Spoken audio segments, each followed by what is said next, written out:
Welcome along to the Record Club, brought to you by Record Store Day, the official charts, and National Album Day, and proudly in association with Bowers and Wilkins. My name is Jess Iszatt. Thank you so much for joining us. We're excited to say that our guest this evening is Grant from Feeder to talk all about their brand new album, Torpedo.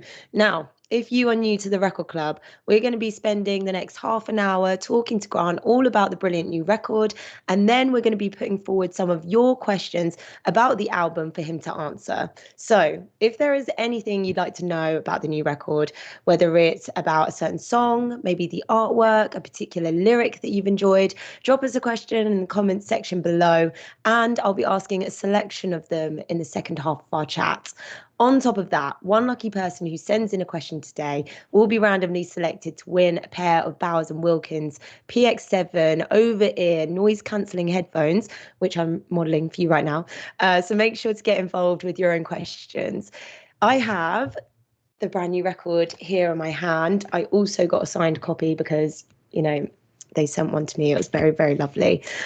Make sure to head to your local record store afterwards to get your own copy once our chat with Feeder is over. So let's get straight into this week's Record Club and say a big hello to Grant from Feeder. Hi, how you doing? Good. How are you? I'm in this very funny little room backstage at Rough Trade East in London. They put me in this strange room. I was going to say, I do feel like, we just had a brief chat off air, and I was thinking we should probably explain that you're not in some sort of steam room or swimming pool room. It's the blue, I think, that's making you think it's making me look very shiny. But yeah, it's quite strange. It does look like I'm in having a sauna. This is it's certainly a bit different. But no, it's not a sauna. It's some little weird room they've got backstage here, which is only a quiet room, so they put me in here anyway. Okay, that's good. That's good. Well, at least they're sort of looking after you, and then you're going to be going out on stage performing for everyone. Yeah. But yeah, so actually on that topic, each week to kick off the Record Club, we have a question from one of the many amazing independent record stores across the UK. And this week's question is from Lowport Music in Linlithgow, Scotland. They're asking you, after nearly 30 years as a band, success with numerous albums, singles, and awards, what continues to keep you inspired to make music? Oh, that's a tough one. I mean, I think we're still enjoying it, and I've still got more songs to write. We're very lucky. We've been around a long time, but we're still very, there's still a spark, and I think we're still enjoying it. I think it's quite a good time. I mean, there isn't many bands sort of left that do what we do now in the UK. We started in the sort of early mid-90s, and we're flying that flag really for for indie rock bands still, and I think. Obviously the fan base keeps me inspired. Life experiences, gives you more to write about. And we're still feel as though we got more to do as a band. So that's what I would say. I feel like music's always been kind of goes like fashion. It kind of goes round in circles of like what kind of genre genre is popular.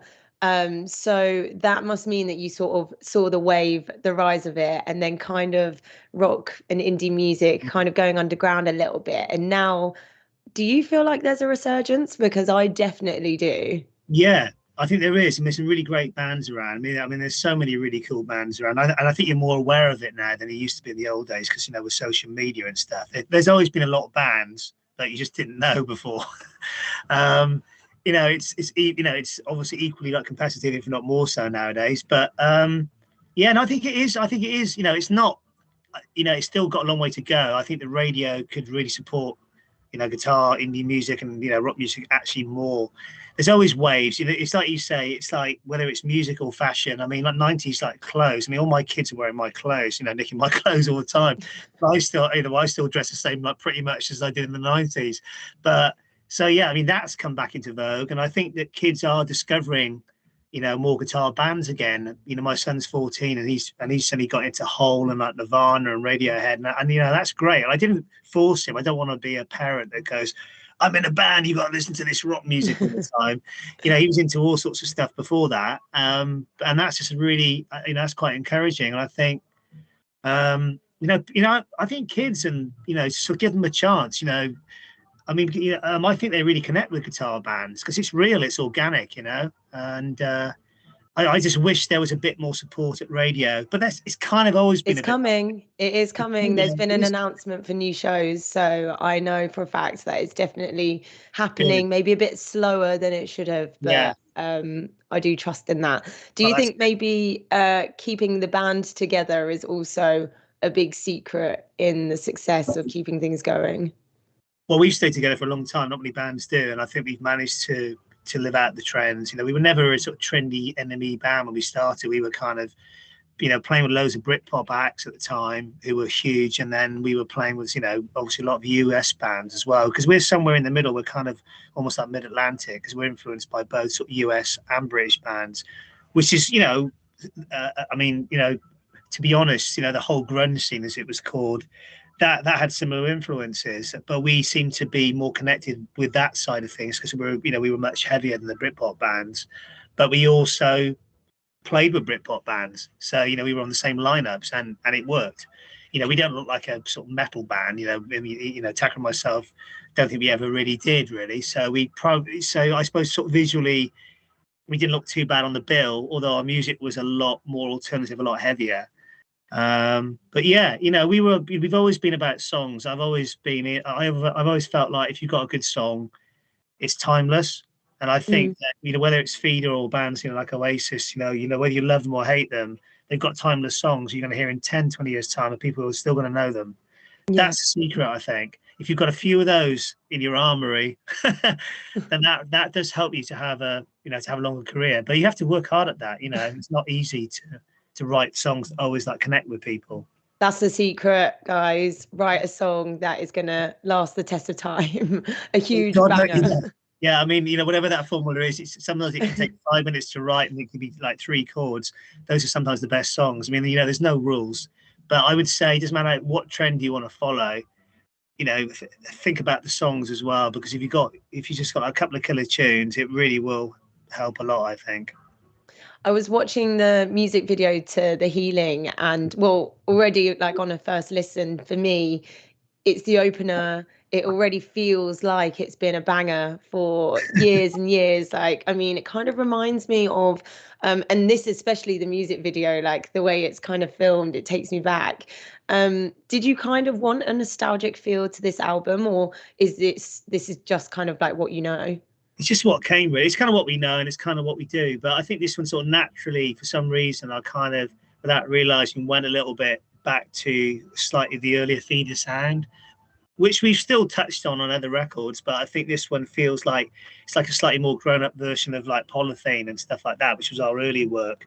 There's some more riffy songs on there. There's some anthemic songs, like The Healing. But yeah, it just happened. I mean, it may have been the frustration of not being to play live inspired me to write some more rocky stuff. Deep down, I probably didn't even realize it at the time. But also, we don't, we want to do what we want to, what we are as a band. People go, oh, well, it's not exactly reinventing the wheel. I've seen that, people say that about bands who do what they do. And I think, well, we're not going to turn into a jazz funk band if that's what people are expecting. We're an indie rock band, and we play to our strengths, and this is our trademark. And I think this album is a classic Feeder album, and it came in a very natural way. There was no big plan to come back with a heavier record or anything like that. I mean, there is some, I don't know if you've heard the whole album, but there is some mellow stuff on there as well. Yeah, it comes, there's a few waves. So I actually wanted to ask you about kind of the way you did the track listing, because I feel like Born to Love You is a massive anthemic finish, and then Submission kind of leaves me wanting more, a bit got a chugging feel to it, a bit like TBC, something's coming. And so then when I was reading up on things, it made no surprise that you've kind of got a whole nother album already in the locker. Was that what you were going for? Well, kind of originally we were going to just go back to how we first started and do like a mini album. Well, I mean, some people called them EPs, but I mean they're almost an album because it had our first one was called Swim. It had 6 tracks on, and it was a really popular record with the press, you know, like Kerrang and Metal Hammer, and it was a real popular album. Obviously, with the Feeder fan base then. So we wanted to go back to that. We thought, oh, let's do like a little trilogy thing and do 3 mini albums. So that was because we thought, look, you know, after lockdown, it's going to be chaos. Let's just do whatever. So that's how this record started. And then I went from, oh, you know, it'd be nice to do a double album. so what? I'll cut a long story short. What we're doing is Torpedo is going to be the first half. So it's kind of a double album in 2 halves. The second half will hopefully be out in a year's time. We've finished most of it. I have actually written some new tracks, and we're hopefully going to add to it and maybe strengthen it as well. So that will be out, touch wood, this time next year. So, and that will be I suppose like the other half of this. So it's like a double album in 2 halves, basically.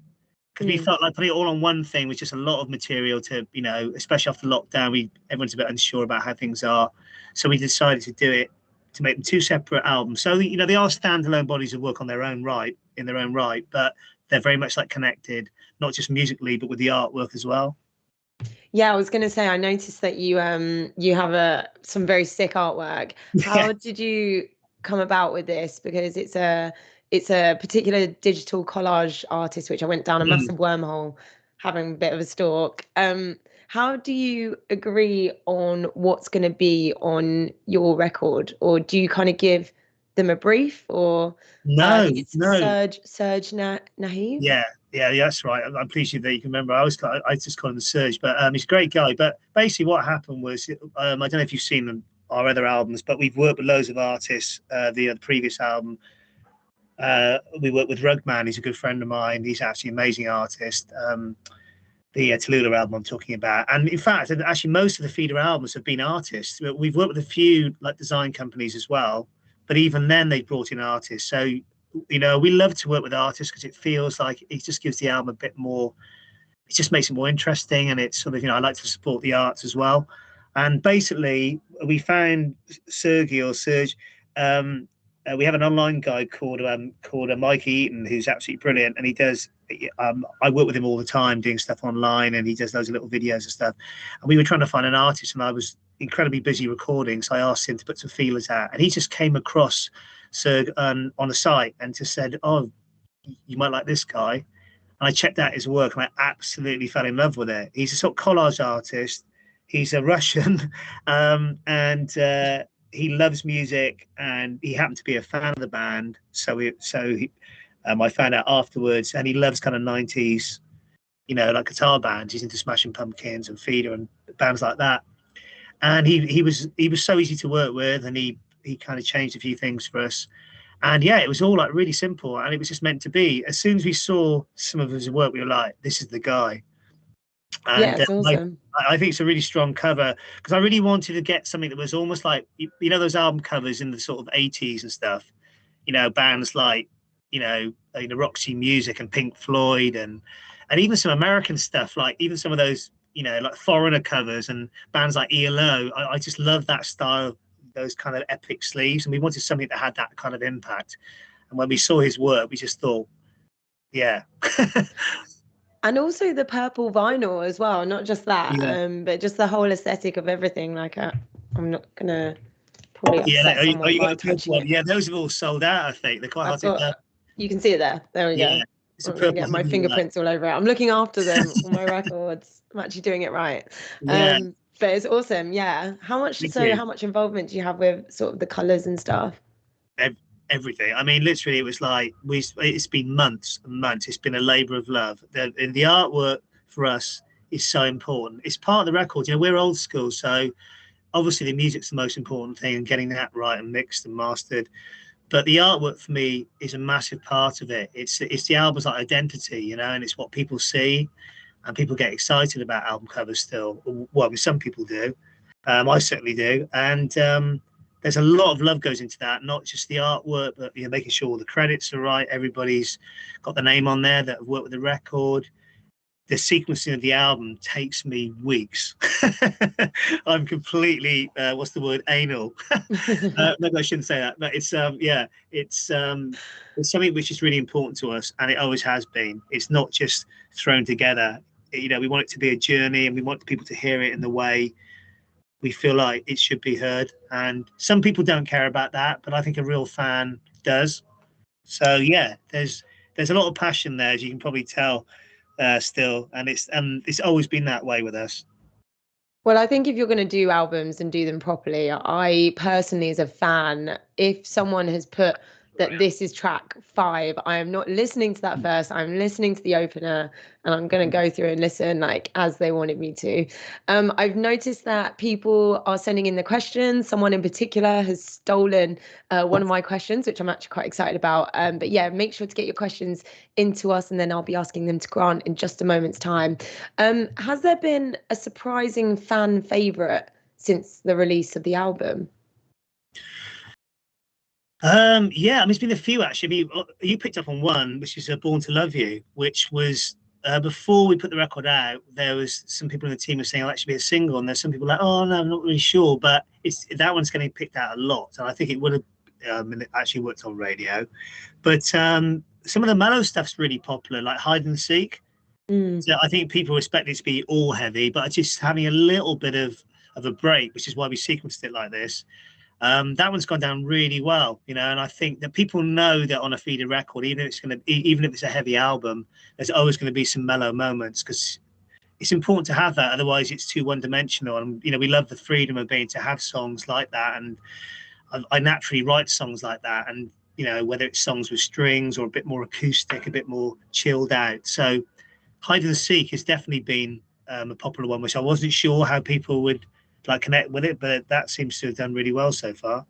Yeah, I love that one. I also love Magpie. And Oh I yeah. think that probably about 50% of the streams online have to be me, because I've been trying to work out what it reminds me of. There's I don't even know, whether it's a memory or another. It's definitely another song, but I don't know if it's in the indie rock world, so I'm not going to embarrass myself and say Right. it. But I can't, at the moment, I can't think of it, but I'm sure I'm going to DM you Well, hopefully I haven't ripped it off. No, it's I mean, it's like some people hear all sorts of it. I mean, to me, when I wrote that chorus, I had almost like, I know this might sound really weird to people listening, but I had almost like a Bond theme in my mind. Yeah, this kind of servants yeah, of control. It's got a bit of a Bond thing about it. I think it'd be a great yeah. Bond theme in that I song. don't know whether it's from like a movie or something. So I don't know. I can't put my finger on what it is, but it like Yeah, brings me back to a time, and it's kind of like giving me a scene. And I do love music that does that, because it draws you back to it. It kind of has a certain yeah. energy to it,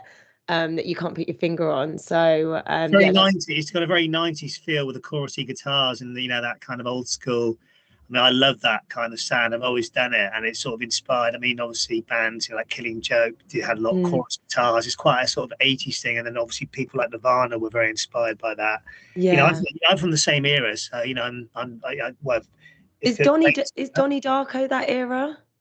that kind of era, that's a little Yeah, bit later. that's Yeah, that kind of thing, maybe a little bit later, but that kind of thing, yeah. kind of the darkness and the similar soundtrack of that. I don't know. I don't know. I'm gonna have to. Yeah, I'll but message you when it comes to me. yeah, I mean, Magpie's a dark. It's kind of a dark track. It's quite uplifting. I mean, I really like that track because I wanted it to be really dense and heavy, but I didn't want it to be a screamy cliche rock vocal. So it's quite a croonery vocal, and I quite like that. It's sort of if you listen to a lot of the early sort of '90s stuff like Alice in Chains and those kind of bands, they often did like the high harmony and then the lower octave stuff, and I always liked the sound of it. It was quite interesting, and I've always kind of experimented with that, and I think on this one I did it a bit more, and I think I quite like it's just got a nice sort of, just got an unusual vibe to it. It's still Yeah. heavy, but it's not like in your face. You know what I mean? Yeah, big fan of that. Right, we're going to get some people's Yeah. questions now. Shanna on the official charts Facebook says, Grant, what is your favorite lyric on Torpedo and why? On the Oh, album. On the album. really difficult to say that. I mean, it's not necessarily my favorite lyric, but one that sticks in my head, and it's quite an odd line for some people. Because my grandfather was quite a superstitious guy, so I can't say it, superstitious.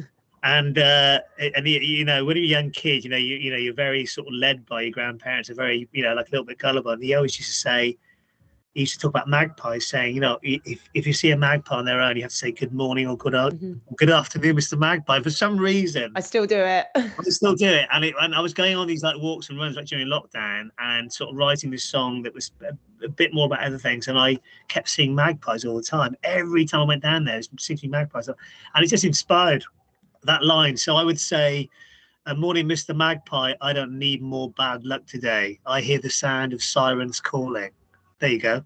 Yeah, there we go. Simple line, but it's one that I think it's one that sticks with you.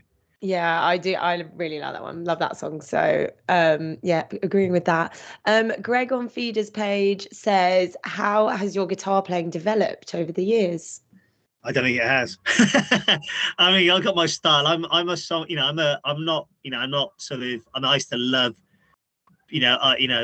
Some players like sort of Randy Rhoads, Eddie Van Halen and stuff. Of course, I mean, every guitar player loved those kind of people, and like Tony Iommi from Black Sabbath and Angus Young and all these great players. But I mean, I was never really. I mean, I was probably a better lead guitar player, sort of solo wise, when I was much younger. When I was more into that, trying to play really fast stuff. But I kind of I love playing guitar, and I love riffs, and I love chords, and I've got my style. And you always find a new way of doing chords and stuff like that. But I would say, you're always learning on guitar. You never really. I mean, I'm not a muso guitar player. I'm self-taught, but I find I can play enough that it doesn't hold me back on songwriting. And I think I've got quite a unique sound. Hopefully, I'm certainly not like the best lead guitar player in the world. I don't really like twiddly solos anyway. It's not really our style. But to answer your question, I just do my thing. I don't know if I've got better or worse. But yeah, I think I've managed to maintain my sound and style, and I think that's more important than being necessarily the fastest player in the world. I think that's what sets guitar players apart, I think. Do you write your songs on your guitar? Yeah, on acoustic guitar. Yeah. Mainly acoustic. Better than most people. There we go. Well, you must have developed over the years to get new riffs. Yeah, I mean, I write more on acoustic now. In the early days, I used to write more on electric. Now I write on acoustic, and then I take it to electric if it's a heavier song. Like Magpie, I write on acoustic guitar, walking around the kitchen, like following my daughter, going, "Dad, can you just stop playing guitar?" When I watch something on my iPad. But yeah, I normally play to the cat because she tends to sit there and listen to me more than my family do. But yeah. I have my cat Bamboo.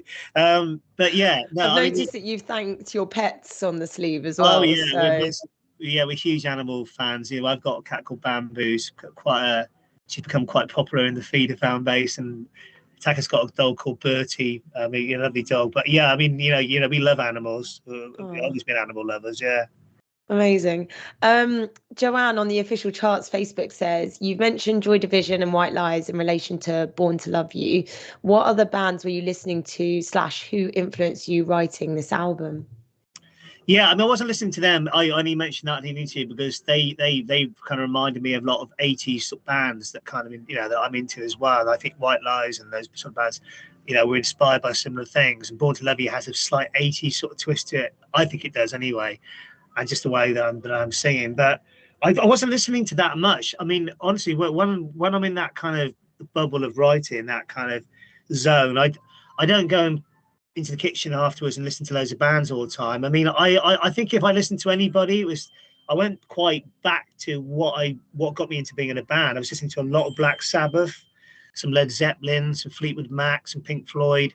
I went a little bit old school, and I think just because those songs are a big reason why, and those artists are a big reason why I'm in a band and why I wanted to play guitar, But don't get me wrong, there's some amazing new bands around, and some great new bands around. It's just that for me personally, it might be my age or whatever, I just go back sometimes to those classic artists, and I find that quite inspiring. Even stuff like Kate Bush and Peter Gabriel and things like that. I love ELO. I love a lot of punk rock. Of course, I love alternative bands, bands like the Pixies and all that as well. But got a very, very diverse sort of musical taste. I mean, same with Taka. He's into all sorts of stuff as well, Are there any new bands that you want to shout out? Because you mentioned a few times. There's loads really. I mean, it's really hard. I mean, obviously, Idols is an obvious one because they've already taken off, but I think they're great and they've got such an energy, and I really love just the style they've got going. It's rock, but just like the vocal like delivery, it's almost like reminds me of Ian Dury and the Blockheads. It's something, I don't know, something really cool about it. And they're great live. There's a really young band called the Grungers that they got a few really good tracks. I've only heard a bit, but I think they're quite interesting, like proper 90s sort of guitar-y grungy band. I think they're really cool. I don't know, I was like That's more than enough. Yeah, okay, I'll stop there. Yeah, we've got time for one more fan question from Richard. It's on Feeder's page. He says, Grant, what's your favourite Feeder and non-Feeder song? So first of all, your favourite Feeder song, and then one that's a non-Feeder song. I don't really have a favourite, but I do. I'm very just on a production and just on a recording point of view. I'm really proud of a song called "Forget About Tomorrow" from Comfort and Sound, because it was the first time we'd ever worked with a full orchestra, and it was just the most amazing experience, going from this little song that started off on acoustic to working out like string arrangements with the wonderful Audrey Riley, to hearing it in Air Studios. It was a really emotional day, and I just think it's, again, I think it's quite a timeless Feeder track. So I would say, Forget About Tomorrow. Sorry, what was the other question? Your favourite song that's not a Feeder song? I don't have one particular favourite, but I'll just say a few. I mean, I love, obviously, songs like Eleanor Rigby, Beatles, Strawberry Fields Forever, Across the Universe. Oh God, I mean, loads of Tom Petty stuff. Mary Jane's Last Dance. Don't come around. If we're passing you the aux right now, and you're just going to play us, we're just going to listen to one song. What is it? Right this second. The one right in my head at the moment. For some reason, I've got Red Rain by Peter Gabriel. Red Rain is coming. That's such a great track. His voice is so gravelly on it. I love it. Oh my God, we don't want you to lose yours, because you're just about to perform, I'm going to sound a bit like that tonight. Hopefully, if anything comes out. A little bit of husk. People love that. All right. All right, Grant, thank you so much for today. I mean, Grant from Feeder joining us, everybody. Make sure, of course, to grab your own copy of Torpedo from your local record shop. Support your local record store. I'm also very excited to announce, before we let you go, that the winner of this week's Bowers & Wilkins Wireless Headphones prize is Shanna on the official charts page. Please slide into the Record Club's DMs and we'll get those headphones to you. Thank you everyone for joining us and sending in your questions. Our next guest is going to be announced on the Record Club social media very, very soon. So make sure you're following us. Plus, all previous episodes are available to watch back on our YouTube channel.